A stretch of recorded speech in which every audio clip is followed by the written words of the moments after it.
Spragan sé me, or dín ceol mar chrí, agus just never tá dríocht éigent bantais. Na féidir le a bhíú.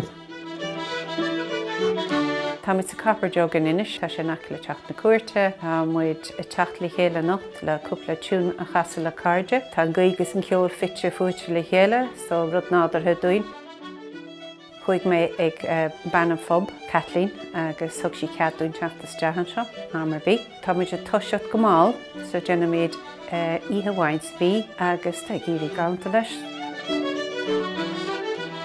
So was sé ceol a sénim agus má chuid Ghaeilge tlachtú. So bhug mé ó tíreón go dtí chun an Chláir blianta ó hen, agus dam sí mé pobl an seo leis an ceol tradiisiúnta. Is práile an ceol an Chláir, tá ceol an Chláir saor agus ceol Ghaeilge saor. Tá sé rud beag difriúil ó cheol tíreón, just rud beag má cheol héan i tíreón. Is maith leom an cur chuige agus an stíl an seo a chun an Chláir.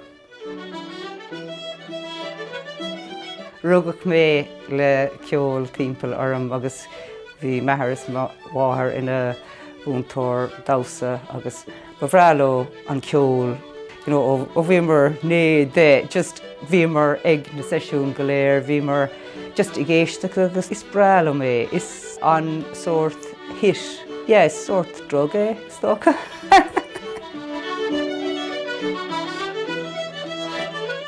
Ní chluisin tú mór an pócaí timpeall na háite seo. Ach é sin ráite ar sin go bra, Is bradam ceol chun an Chláir. Tá sé an go deas, réig agus ní léon stras a bhaint leis, ní léon stríon a bhaint leis. Bhuailm mé féin agus alamh le chéile gach éoníthe bhfuil sé seo ar siúl. Téimiid híos go dtí bailínear téirigh, téimiid go dtí an Rhein, téimiid go Cúlé, go dtí an éigse. So is rud é seo bhfuil is bhaile a gcuin agus gur féidir linn just ar píosa den Gaeltachta bheith gcuin ihe amháin in inis.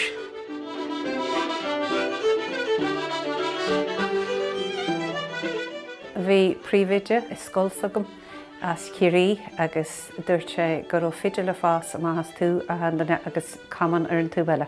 Tá cheol mar chreideamh seo, má chasan tú cheol agus imáid tá leat. Tá sé san nádar muna gasan tú éistin tú, bíon measa go handanú cheol an seo. Déanamid nascú cumáid le grúpa tá thuas an sráid na Charach.